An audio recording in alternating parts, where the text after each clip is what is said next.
அம்மா பத்ரகாளி அம்மா, இன்றைக்கி புதன்கிழமை 20/8/2025. இன்று நான் இந்த மாதிரிலாம் சாதாரண நாளில் பூஜை பண்ணவே மாட்டேன். அதிரடியாக ஒரு பூஜை பண்ணணும் என் மனசில் பட்டுது. இந்த உலகத்தில் மக்களை நம்ப வச்சு ஏமாத்துறதுக்கு ஒரு கூட்டம் இருக்குது. உங்கள் எல்லோரையும் அன்போடு வேண்டி கேட்டுக்கிறேன். இந்த ஜோதிடம், இந்த பில்லியோ சூனியம், காற்று கருப்பு செய்வினை, வீட்டில் நிம்மதி இல்லை, வீடு சுத்தம் இல்லைன்னு சொல்லிட்டு பணம் பறிக்கிற கூட்டம் இந்த உலகத்தில் அதிகமாகிடுச்சு. அதே மாதிரி நம்ப வச்சு மோசம் பண்ணி ஆன்லைன் மோசடிகள் அதிகமாகிட்டாங்க. தயவுசெய்து யாருமே வீட்டுக்குள்ளே முன்னகிட்ட தெரியாதவங்கள உள்ளே சேர்க்காதீங்க. எவ்வளோ பெரிய புகழ்ச்சிக்கும் அடிமையாகாதீங்க. எது நடக்கணுமோ அது பத்ரகாளியை நினைங்க. பத்ரகாளி முடிவு பண்ணுவாள். மனிதன் நம்ப வச்சு மாட்டி விட்டுடுவான். ஒரு குடும்பத்துக்குள்ளே சண்டை வந்ததுன்னா அந்த வீட்டில் இருக்கிற பெரியவர்களை வச்சு பேசி சமாதானத்துக்கு போக வழி பாருங்க. அந்த சண்டையே பெரிய சண்டையாக ஊதி விட்டுடுவாங்க. அப்புறமேல் உங்கள் குடும்பமே வீணாக போயிடும்.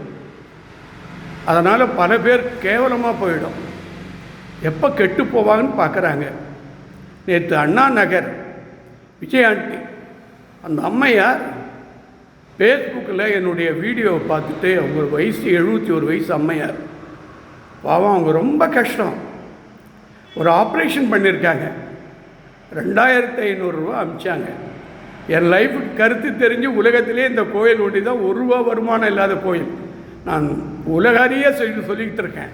Open the door, open the temple. இங்கே தீபார்த்தனை கிடையாது, வியாபாரம் இல்லை, விற்பனை இல்லை, நன்கொடை இல்லை, உண்டி இல்லை, ஆஃபீஸ் இல்லை, கலெக்ஷன் இல்லை. ஏதோ 38 வருஷமாக சிவன் தெய்வலையும் பெருமாள் தெய்வலையும் மகாசக்தி பத்ரகாளி நவலிங்கம் நவசக்தி தெய்வில் நடத்திக்கிட்டு வரேன். ஏதோ எனக்கும் வயது கடந்து போயிடுச்சு. இனிமேல் எப்படி நடக்கணும்னு எனக்கு தெரியாது. இந்த மாதிரி நல்ல உள்ளவங்கள் உதவி செய்து இந்த பூஜையை நடத்தி கொண்டிருக்கிறேன். ஆகவே நான் ஒன்று மட்டும் சொல்கிறேன். அண்ணன் தம்பிக்குள்ளே பகைமை அதிகமாகிடுச்சு. அக்கா தங்கச்சிக்குள்ளே பகைமை அதிகமாக போச்சு. உறவினர்கள் பொறாமப்படுறாங்க. ஒரு நண்பன் பேசிக்கிட்டே ஒரு நண்பனை அழிக்கிறான். தயவுசெய்து பாண்டு பத்திரத்தில் கையெழுத்து போடாதீங்க. எந்த காலத்திலையும் உங்கள் நம்பிக்கையை இழந்துடாதீங்க.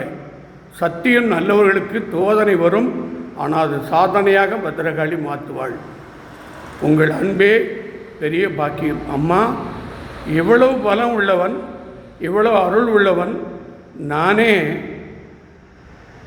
2 நாட்களுக்கு முன்பு ஒரு கணக்கு தவறுதலாக ஒரு 47,756 ரூபா நம்பர் மாற்றி போட்டுட்டேன். ஒருத்தருக்கு அனுப்ப வேண்டிய பணம், அந்த பணம் ஆந்திராவில் இந்தியன் பேங்க்குக்கு போயிடுச்சு. அவன் சாமர்த்தியமாக அந்த பணத்தை எடுத்துட்டான். தயவுசெய்து உன்னுடைய முழு சக்தி இருந்தால், நான் அதை பூஜைக்காக சேர்த்து வச்சுருந்த சக்தி, கையில் காசு இல்லை, 4 வாரத்துக்கு ஓணுமேனு வச்சுருந்தேன்.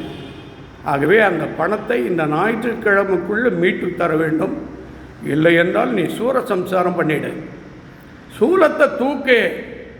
யாரெல்லாம் நல்லவனுக்கு சங்கடம் கொடுக்குறாங்களோ அழிச்சிடுமா.